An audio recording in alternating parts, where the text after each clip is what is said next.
신명기 1장에서 4장은 첫 번째 설교입니다. 신명기의 도입부인데 이 신명기의 중요한 주제들과 관심사들이 대부분 여기에 나옵니다. 이어지는 두 번째 설교가 5장에서 28장 가장 긴 부분인데 5장에서 11장에는 훈계적인 권고가 나오고 12장에서 28장은 율법들, 법령들로 구성되면서 신명기의 심장부를 이룹니다. 1장에서 3장은 이 호렙산 시내산에서 약속의 땅의 경계인 가데스 바네아까지 이르는 여행을 세 개의 부분으로 요약합니다. 1장은 주로 실패와 좌절과 가나안 진입이 저지된 그 상황, 더 이상 가나안으로 들어갈 수 없는 상황을 다루고 2장 1절에서 3장 11절은 주변 민족들과의 에돔이나 모압, 암몬과의 평화로운 만남, 그리고 적대적인 원주민인 아모리 족속과의 전쟁과 승리를 다루고 3장 12절에서 29절은 요단 동편 두 지파 반에게 그 땅을 분배해 주는 내용을 다룹니다. 여기서 모세는 주로 과거에 이미 지나간 일을 회고하는, 그래서 2주 전에 제가 그 작은 표 하나 보내드렸는데 첫 번째 설교는 주로 과거와 관련돼 있고 두 번째 설교는 현재와 관련돼 있고 세 번째 설교는 미래와 관련돼 있다, 이렇게 소개를 했는데 이 첫 번째 설교는 주로 과거에 대한 회고로 되어 있는데 그것을 그냥 단순히 이전에 이런 일이 있었다라고 기계적으로 반복하는 것이 아니라 모세의 관점에서 어느 정도 해석을 붙이고 또 그 내용들을 사건이 일어난 순서에 따라, 연대순에 따라서가 아니라 주제별로 묶어서 제시하고 있는 것을 볼 수 있습니다.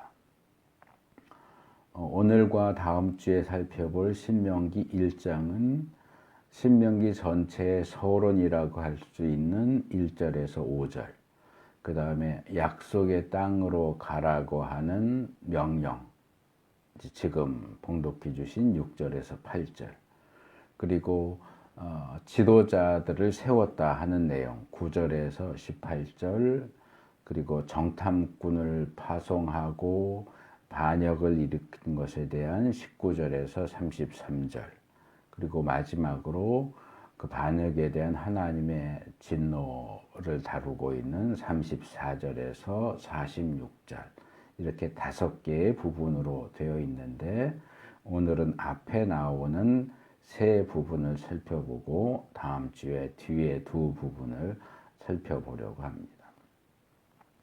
먼저 신명기의 서론인 1절에서 5절을 보면 모세가 이 신명기의 설교를 한 장소와 시기를 소개합니다.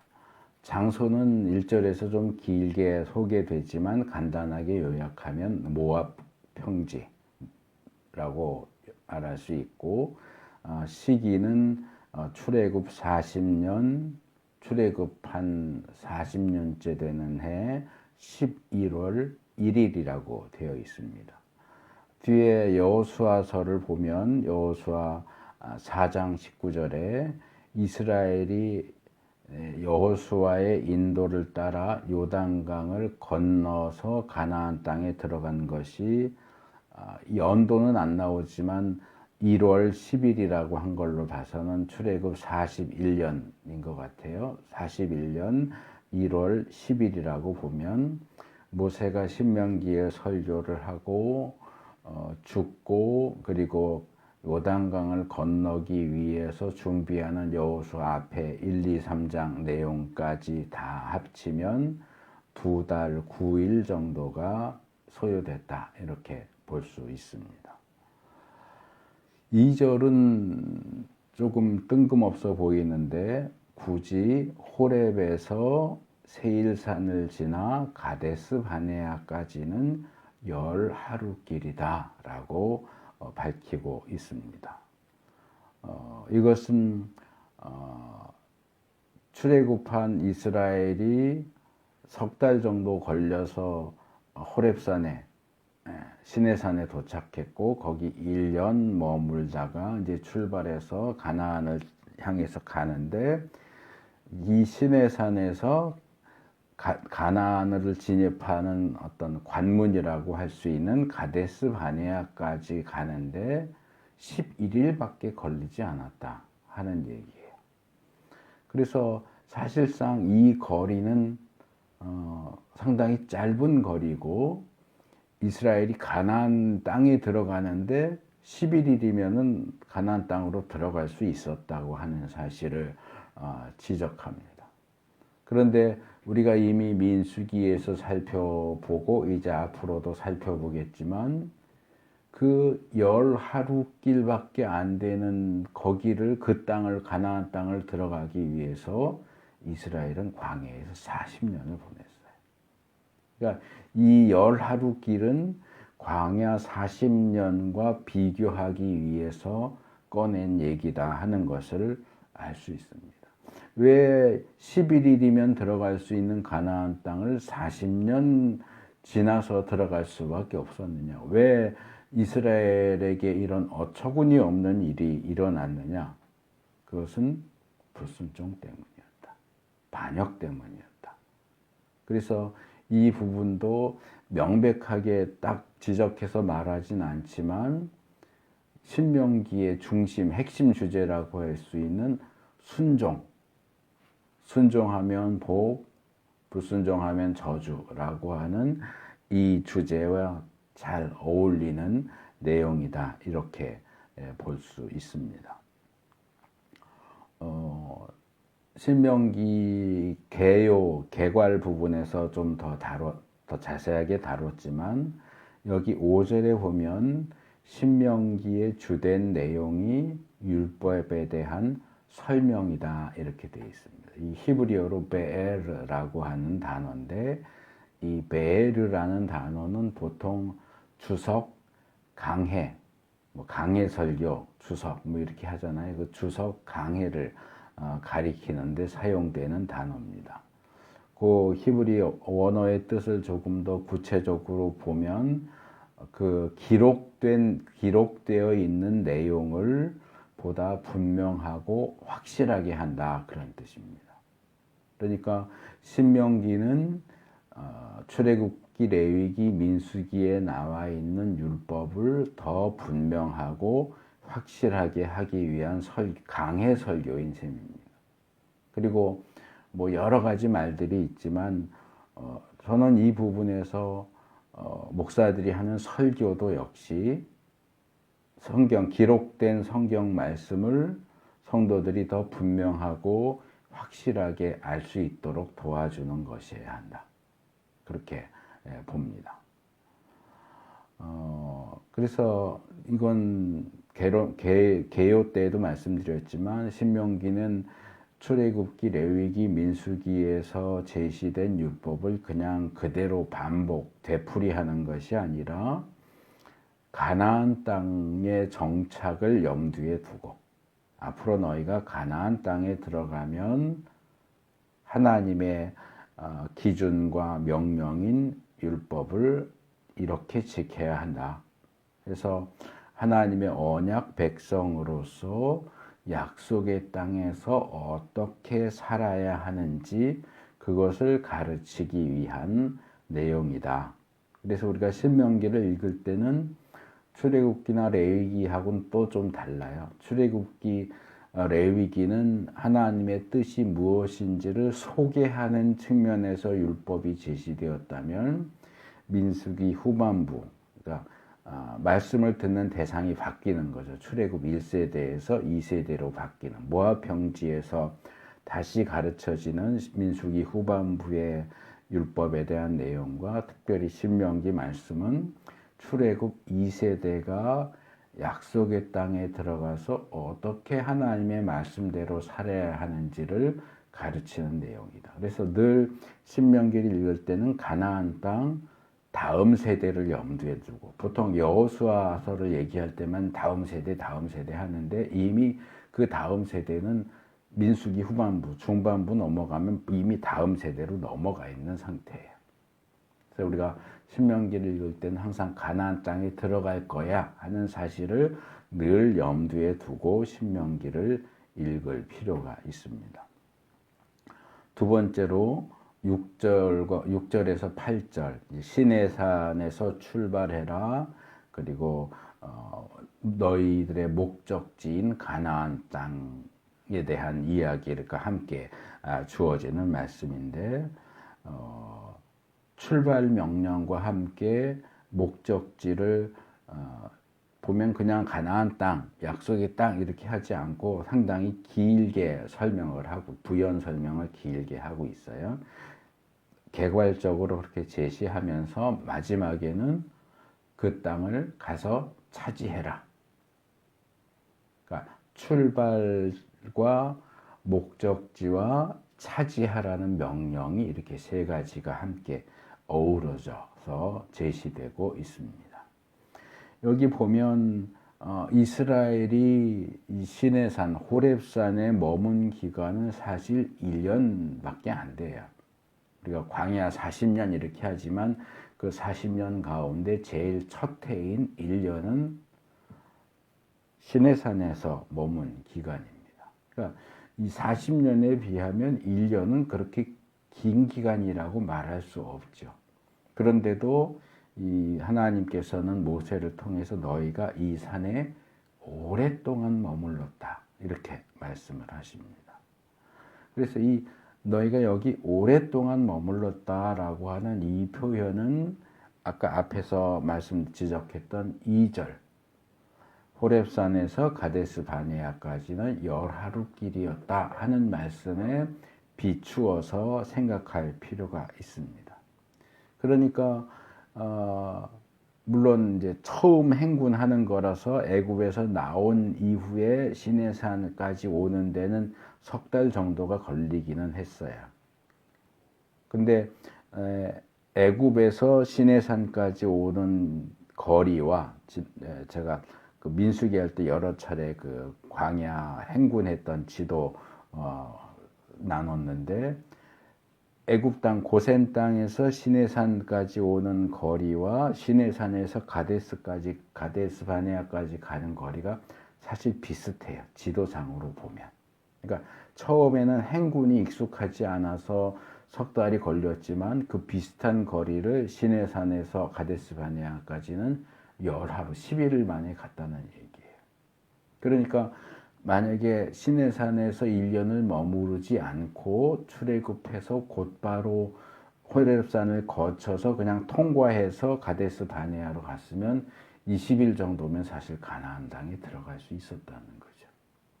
그런데도 불구하고 시내산에서 해야 하는 매우 중요한 일이 있었기 때문에 거기서 하나님과 언약을 맺고 율법을 받고 성막을 짓고 또 율법에 대한 교육을 받고 하는 이 매우 중요한 사전 교육이라고 할 수 있는 그 교육을 받기 위해서는 1년 동안 시내산에 머무는 것이 필요했다는 거죠.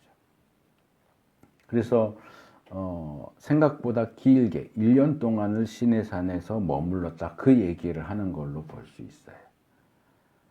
그래서 이 1년은 시간을 허비한 것이 아니라 이스라엘의 어떤 하나님 백성으로서의 정체성을 확립하는, 하나님과의 관계를 언약으로 확립하고 성막을 지어서 하나님과의 관계를 유지하고 거룩에 대한 교육을 받고 하는 그것을 위해서 굉장히 중요한 기간이었다.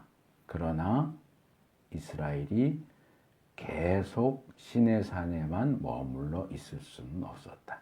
시내산은 통과 지점이지 거기가 목적지는 아니다.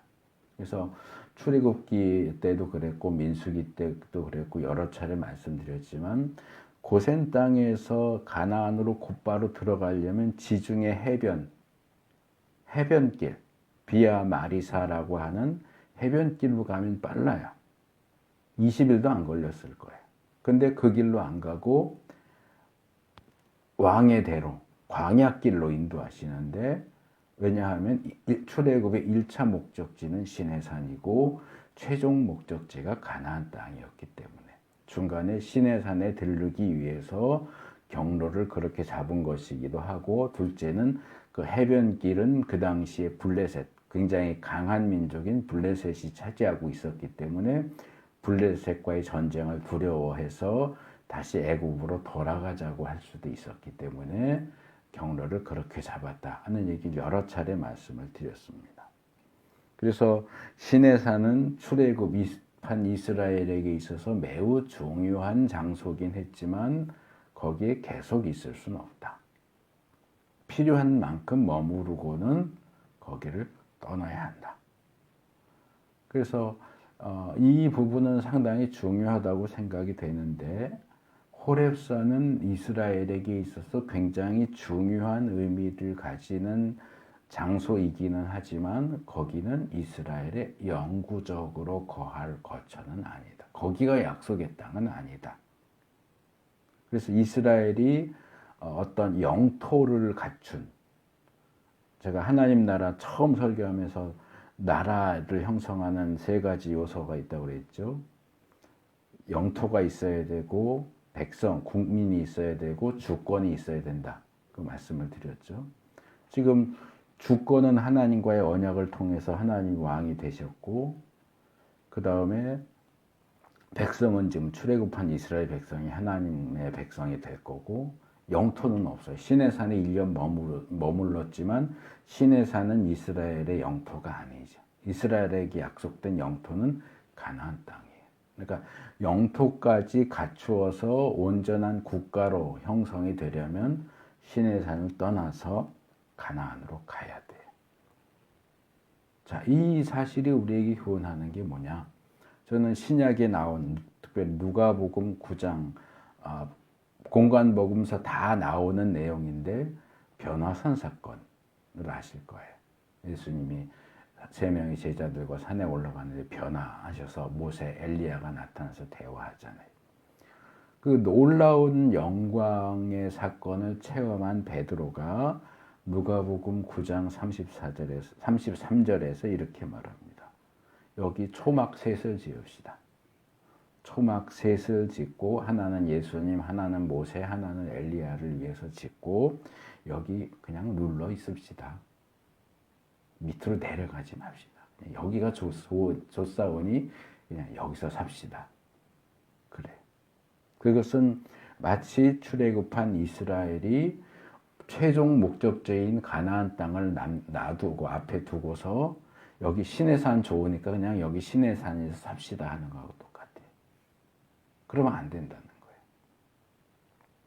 그것들 좀 우리 일반적인 신앙과 연결시켜서 생각하면, 많은 신앙인들이 어떤 첫사랑 얘기를 합니다.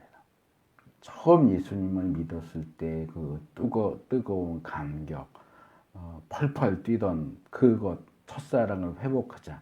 그러면서 내가 처음 예수님을 만났던 그 장소, 뭐 특정한 기도원이든지 특정한 상황이든지 그리로 자꾸 되돌아가려고 하는 경향이 있어요. 살다 보면 무뎌지니까 그 첫사랑을 다시 회복하기 위해서 좀 뭔가 해이해졌다고 생각되면 또 찾아가고 또 찾아가고 해요. 근데 뭐 그것을 꼭 나쁘다고 말할 수는 없지만, 그것은 출애굽해서 가나안 땅에 들어가서 살던 이스라엘이 해이해졌으니까 우리 다시 시내산으로 돌아갑시다 라고 말하는 거랑 똑같아요. 이제 가나안에 들어갔으면 거기서 살아야 되는 거예요. 자꾸 시내산으로 돌아가자 그러면 안 돼요. 애굽으로 돌아가자 그러면 안 돼요. 일상적인 삶 속에서 하나님의 말씀에 순종해서 사는 삶이 중요한 거지, 뭐 내가 뜨거운 체험을 했던 어떤 집회, 어느 장소, 어느 시기, 그리로 돌아가는 게 중요한 게 아니에요. 거기 자꾸 머물러 있으면 안 돼요. 여기 끝에 나오는 것처럼 이제는 방향을 바꾸어 내가 정말 가야 하는 최종 목적지를 향해서 떠나야 되는 거예요. 그래서 우리가 이 부분에 있어서 자꾸 어떤 과거로 회귀하려고 하는 그런 경향을 가지는 것은 별로 좋지 않습니다. 그러니까 그건 나쁜 거야 라고 말할 수는 없지만 자꾸 그렇게 되면 우리 신앙이 진보하는 게 아니라 퇴보하는 그런 성향을 띠게 되기 때문에 자꾸 돌아가자 그러는 건 별로 좋지 않아요. 앞으로 나가야죠. 이 가나안 땅이 약속의 땅이라고 소개가 되고 뭐 구체적인 지명이나 이런 것들이 따라 붙는데, 이 가나안 땅이 약속의 땅이라고 하는 것은 그 땅이 이스라엘에게 선물로 주어졌다 하는 얘기입니다. 신명기는 끊임없이 그 땅과 관련해서 이 내용을 반복하는데, 뭐냐 하면 하나님께서 가나안 땅을 너희에게 주신 것은 너희에게 어떤 공로가 있어서라든지 너희가 어떤 특출한 능력을 보였기 때문에 주신 게 아니라는 거예요. 하나님이 이스라엘을 선택한 것은 이스라엘이 숫자가 많다거나 능력이 좋아서라든가 이런저런 이유가 아니라는 거예요. 이스라엘에게는 가나안 땅을 선물로 받을 어떠한 자격도 없어요. 그냥 하나님이 선물로 주신 거예요.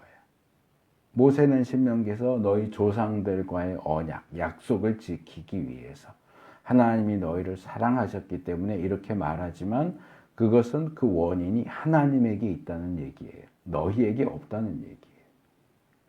그것은 신약에서 특별히 바울이 에베소서에서 말하는 것처럼 우리가 구원을 받는데, 구원은 은혜로 선물로 받는 것이지 내가 믿었기 때문에 받는다, 내가 하나님을 믿었으니까 구원받는, 그거 아니라는 거예요. 에베소 2장 8절 9절에서 말하잖아요.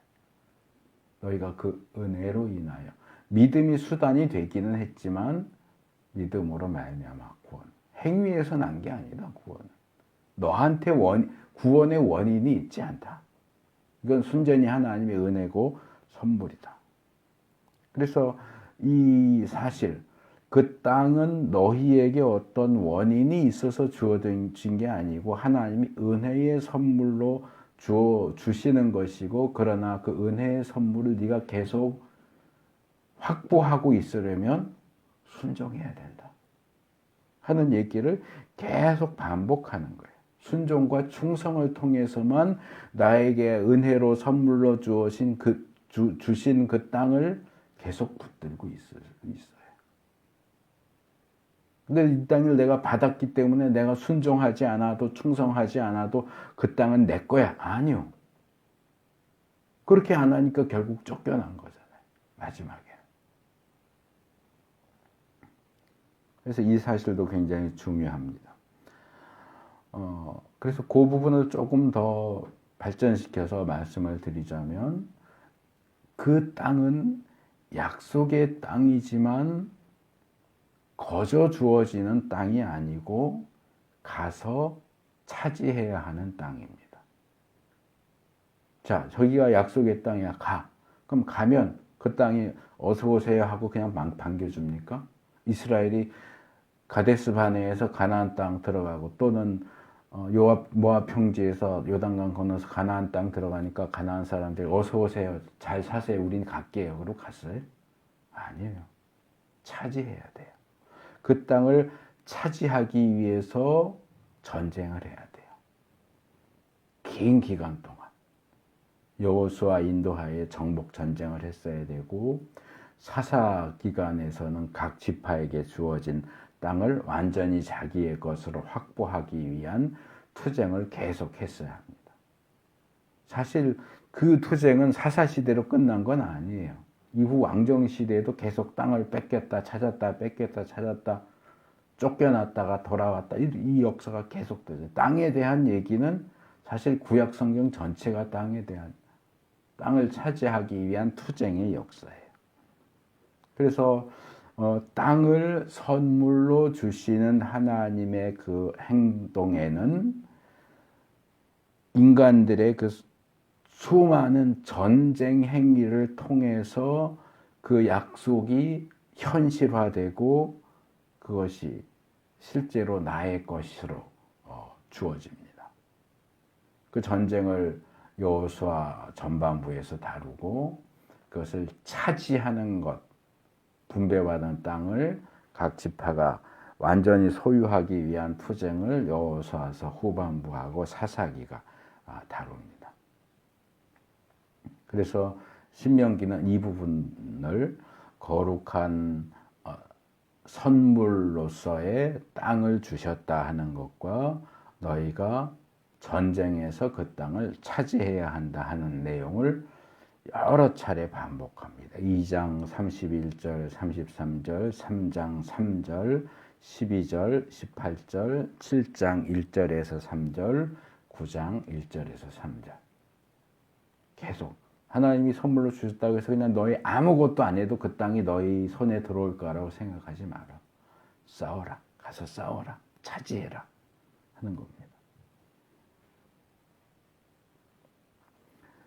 그것을 우리의 신앙생활에 비추어 보면 우리의 구원이 하나님의 주권적인 은혜로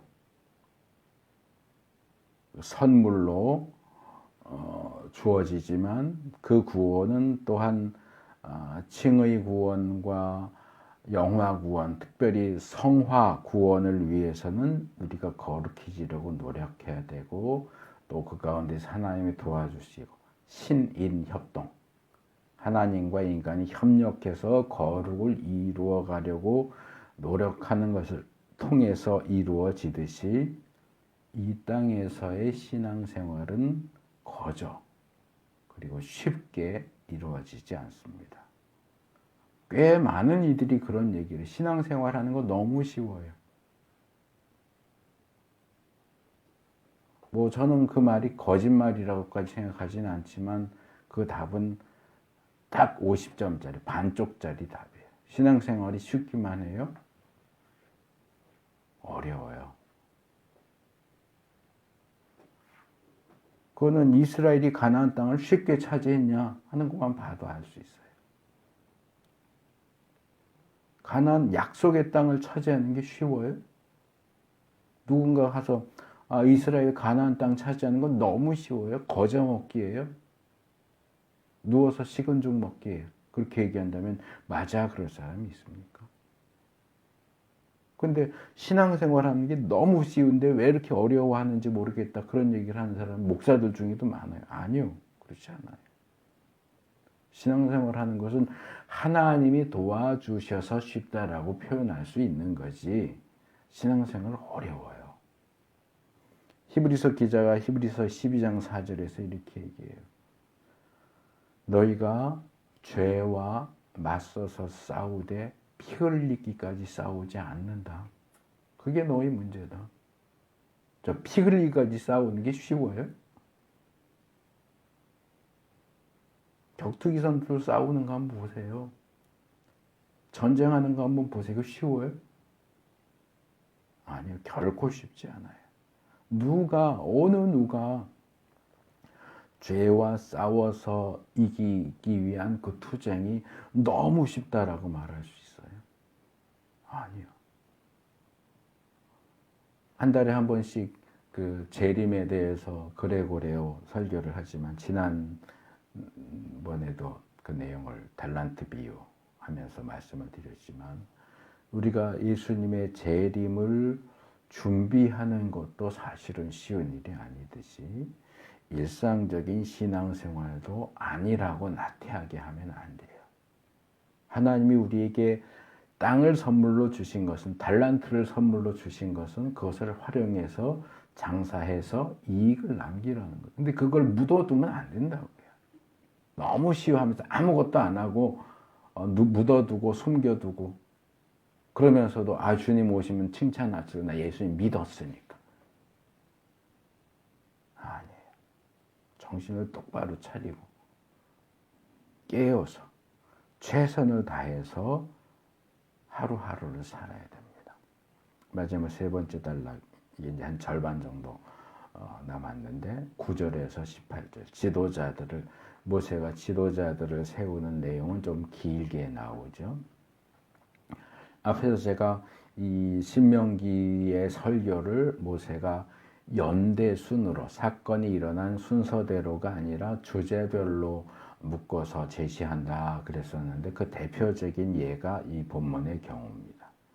시내산을 떠나라는 명령과 그것의 시행은 민수기 10장 11절, 여기는 이제 회고니까 예전 일인 거고, 실제로 그 명령이 주어지고 이스라엘이 시내산을 떠난 것은 민수기 10장 11절에 나옵니다. 출애굽 2년 2월 21일입니다. 근데 모세가 이스라엘의 지도자를 세운 것은 한두 번이 아니고, 제가 대충 더 하면 더 나올 수도 있는데 그냥 대충 떠오르는 것만 찾아봤더니 4번이 나와요. 제일 먼저 나오는 게 언제냐? 출애굽기 18장에 나와요.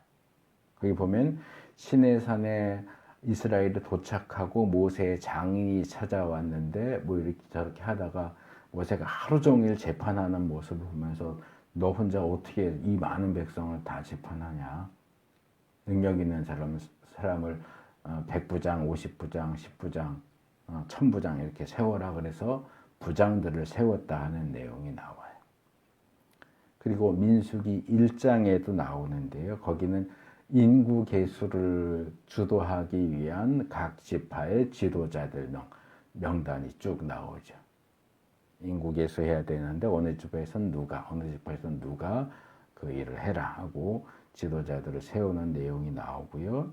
그 다음에 민수기 11장에도 나옵니다. 거긴 뭐냐 하면 이 다베라 사건 직후에 모세가 이 백성들 먹을 거 안 준다고, 물 안 준다고 불평하는데 나 이 백성들 감당할 수가 없어요. 그러니까 하나님이 그러면 70명의 장로를 세워라. 그래서 장로들 70명을 세우는 장면이 나오고요. 마지막으로 민수기 34장, 여기에는 임명했다 하는 내용은 나오지 않지만 이제 너희가 가나안 땅에 들어가면 각 지파에게 땅을 나눠줄 책임자들 명단이 나오니 각 지파의 지도자들이죠. 그러니까 말하자면 2대 지도자, 1대 지도자들은 민수기 1장에 나온 1장이 1대 출애굽 1세대 지도자고, 2대 지도자는 출애굽 2세대에서 뽑은 지도자예요. 그래서 본문이 어떤 재판 및 소송을 위해서 부장들을 뽑았다라고 한 것을 보면 출애굽기 18장 내용을 얘기하는 것처럼 보이기도 하는데, 본문에는 모세가 백성들을 지도할 책임을 나 홀로 지는 게 너무 힘듭니다 하고 얘기하는 장면이 나와요. 근데 출애굽기 18장에는 그 내용이 안 나와요. 모세가 힘들어했다는 내용이 그냥 장인이 모세가 보면서 너 이렇게 혼자 하면 힘드니까 부장들을 세워 이렇게 한 거고, 민수기 11장에는 다베라 사건 직후에 이 백성들 너무 원망하고 불평해서 내가 이들을 지도하기 힘들어요 하고 하나님에게 얘기를 하소연을 했더니 그럼 70장로를 세워라 이렇게 세우신 걸 보면 민수기 11장하고도 비슷해 보이는데, 그런 점에서 이 부분은 어느 딱 한 사건만 얘기한다기보다는 모세가 이스라엘의 지도자들을 세운 여러 사건들을 종합해서 뭉뚱그려서 제시하는 것이다. 주제별로 묶어서 제시하는 것처럼 보인다 하는 얘기입니다. 근데 모세가 굳이 이 시점에서 이스라엘의 지도자들을 세웠다라고 말하는 이유가 뭘까? 그냥 연대순으로 쭉 했으면 이 일이 있었고 그 다음에 이 일이 있었고 이 일이 있었고 하다 보니까 순서상 지도자들을 세우는 것을 얘기할 차례니까 얘기했다 할 수 있지만 이렇게 주제별로 묶었다면 그렇게 묶어서 얘기한 이유가 있을 텐데 제가 조금 전에 모세가 이스라엘의 지도자들을 세운 4개의 경우를 소개했는데 그것을 다시 호렙에서 가데스 바네아까지 10하루길이었다라고 하는 말씀에 비추어서 보면 사실 지금 모세가 이렇게 해서 내가 지도자들을 세웠다라고 말하는 이 지도자들은 이스라엘이 가나안 땅에 들어가는 것을 염두에 두고 세운 지도자들일 가능성이 매우 높아요. 열하루만 있으면 가나안 땅에 들어가잖아요. 그러면 가나안 땅에 들어가서 정착해서 사는데 12지파를 지도할 지도자들을 미리 세워놓은 거죠. 이제 광야 열하루 통과할 기간 동안 그리고 가나안에 들어가서 이스라엘을 지도할 지도자들을 세운 건데 뭐 우리가 알고 있다시피 안타깝게도 이때 세운 지도자들은 모두 출애굽 1세대였고 가데스 바네아에서의 반역 사건 때문에 40년 동안 광야 생활을 하면서 여호수아와 갈렙과 모세를 제외한 모든 지도자들이 다 죽어버렸어요. 원래는 가나안 땅에서 이스라엘을 인도하라고 세운 지도자인데 반역을 했기 때문에 이 사람들을 가나안 땅에 못 들어가고 광야에서 다 죽어버렸어요. 출애굽 2세대 지도자를 세운 것에 대한 기록은 따로 나오지 않지만 아까 민수기 34장 4번째 경우로 소개한 것처럼 가나안 입성과 정복과 땅 분배를 위한 책임자 이들이 이제 각 지파의 지도자들로 보입니다. 그들이 이제 출애굽 2세대 지도자죠. 거기에 이제 1세대인 여호수아와 갈렙이 끼어 들어가 있고 이 둘을 제외하면 나머지 이제 10명은 출애굽 2세대 지도자들인 거죠. 그런 점에서 모세가 여기에서 새삼스럽게 광야에서 죽어버린 지도자들에 대해서 언급하는 것에는 어떤 모세의 안타까운 심정이 들어가 있는 것 같아요. 이스라엘이 시내산을 출발할 때만 해도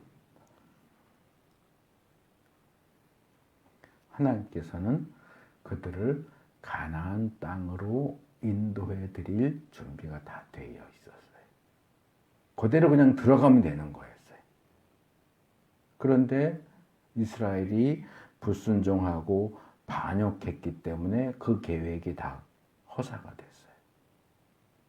가나안 땅에서 이스라엘 각 지파를 지도하려고 세웠던 지도자들이 제 역할을 못하고 다 광야에서 죽어버렸단 말이에요.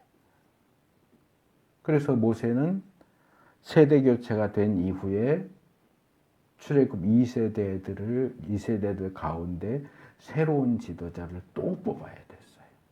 모압 평지에서. 그래서 이것은 이 새로 세워진 2세대 지도자들이 광야에서 죽어버린 1세대 지도자들과 같이 되지 않기를 바라는 마음. 지도자들뿐만 아니라 이스라엘 백성들도 이스라엘 백성들이 불순종하고 반역했기 때문에 1세대 지도자들이 다 죽어버렸잖아요, 광야에서. 니들 또 불순종하고 또 반역하면 이 2세대 지도자들도 다 죽을 거야. 그 얘기죠. 하나님이 너희들을 위해서 얼마나 많이 준비하셨고 철저하게 준비하셨는데 너희가 불순종하고 반역하니까 그게 딱 엉망이 되어버렸잖아. 순종하는 것이 얼마나 중요한지, 불순종하는 것이 얼마나 비극적인 결과를 가져오는지를 암시하고 있는 내용입니다.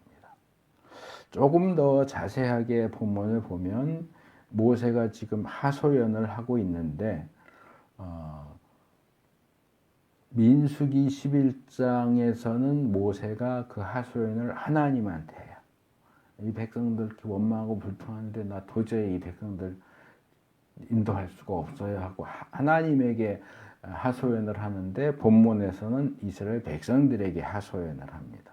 그리고 민수기 11장에서는 그 음식 때문에, 이스라엘의 음식 때문에 하는 원망과 불평 때문이었는데, 여기 신명기 본문에서는 음식에 대한 불평 때문이 아니고 이스라엘 백성들의 숫자가 너무 많아서 나 혼자 이들을 다 감당할 수 없습니다. 당신들 숫자가 너무 많아서 나 혼자 당신들을 재판하고 이렇게 할 수가 없으니까 나를 도와서 당신들을 재판할 수 있는 사람들을 세웁시다. 이것은 하나님께서 아브라함에게 너의 자손이 하늘의 별과 같이 바닷가의 모래같이 많아질 것이다 라고 하셨던 약속이 이루어졌다는 것을 보여주죠. 또 앞으로도 하나님이 이스라엘을 더 번성하게 하실 것이기 때문에 이런 조직적인 재판 제도를 만들 필요가 있다. 언제까지나 이 1인 지도 체제로는 이 체제를 유지하는 것이 힘드니까 제도적인 부분을 만들어야 되겠다라고 얘기를 합니다. 여기 12절에 보면 모세가 지도자로서 자기가 직면하고 있는 이스라엘의 재판 문제, 무거운 짐, 그리고 시비, 이렇게 삼중적으로 이야기하고 있는 것을 볼 수 있습니다. 이게 히브리 원문을 살펴보면 이 문제라고 번역된 것은 토라흐라고 하는, 율법을 가리키는 토라가 아니고 토라흐라고 하는 단어인데, 지기에 무거운 짐, 져야 하는데 지기에, 그러니까 들어서 옮겨야 되는데 너무 무거워서 들기 힘든 그런 짐을, 또는 고역을 의미하는 단어고요. 두 번째로 무거운 짐은 마사라고 하는 단어인데, 이것은 이제 원래 들어 올린다 그런 뜻인데 이제 짐이에요. 이게 진짜 무거운 짐이라는 뜻이에요. 그 다음에 시비라고 되어 있는 것은 리브라는 단어인데 논쟁, 다툼, 소송을 가리키는 단어입니다. 그래서 이렇게 삼중적인 표현은 강조하기 위한 것인데, 이런 삼중적인 표현은 모세가 지도자로서 이스라엘 백성들을 다스리기 얼마나 힘들어 했는지를 보여줍니다. 그래서 어떤 학자는 여기서 말하는 이 문제와 다툼을 민수기 11장하고 연결시켜서 이 광야에서 먹을 것을 마련하지 못한 것에 대한 책임을 따지는 어떤 책임 추궁으로서의 소송을 얘기한다, 이렇게 설명하기도 하는데, 저는 거기에 동의하지 않아요. 왜냐하면 지도자들을 세운다고 해서 지도자들이 광야에서 음식을 구해올 수는 없잖아요. 지도자들을 세워봤자 그들이 음식 문제를 해결해 주지 못하잖아요. 모세 혼자서도 못했다고 해도 12명, 70명을 세운다고 해서 그들이 광야에서 어디서 음식을 가져요? 그들의 음식 문제는 하나님만 해결해 줄 수 있는 문제잖아요. 그래서 이것은 아까도 말한 것처럼 이스라엘의 가나안 정착을 염두에 두고서 이스라엘 사람들 사이에서 벌어지는 민사나 형사 재판 자체를 소송 자체를 가리키는 것이고 그것을 위한 재판관들을 재판관 역할을 할 사람들을 세운 것이다. 이렇게 봐야 될 것 같습니다. 여기서 지도자가 되는 자격 요건이 지혜가 있고 분별력이 있고 경험이 많아야 된다. 이렇게 세 가지로 나옵니다. 출애굽기 18장에는 18장 21절에 이드로가 모세에게 이런 사람들을 부장들로 세우시오 했을 때는 능력과 덕을 함께 갖춘 사람, 곧 하나님을 두려워하며 참되어서 거짓이 없으며 부정직한 소득을 싫어하는 것이 자격 요건으로 제시되었습니다. 표현이 조금씩 다르긴 하지만 사실 공통적인 내용이라고 볼 수 있어요. 이 기준들은 뭐 재판관이 됐든 지도자가 됐든 그들이 공통적으로 갖추어야 할, 현대적으로 말하면 우리가 투표에서 뽑아야 할 사람들의 어떤 자격과 기준이다. 이렇게 이해할 수 있습니다. 이 본문의 지도자들이 특별히 재판을 위해서 세워졌다는 것에 주목할 필요가 있는데, 오늘날에는 정치 지도자와 판사의 역할이 딱 구분되어 있잖아요. 국회의원이 재판 안 하잖아요. 국회의원은 정치와 관련된 일만 하고 재판한 일은 재판관, 판사, 검사, 변호사가 하잖아요. 그래서 구분이 되어 있지만 고대의 지도자들의 가장 중요한 역할 중에 하나가 재판하는 일이에요. 그래서 잠언에도 많이 나오지만 왕이 중요시해야 할 역할 중에 하나는 공정하게 재판하는 것. 힘없는 약한 사람들이 부당한 대우를 받지 않도록 공정하게 재판하는 것. 그래서 대표적으로 사사기에 나오는 사사.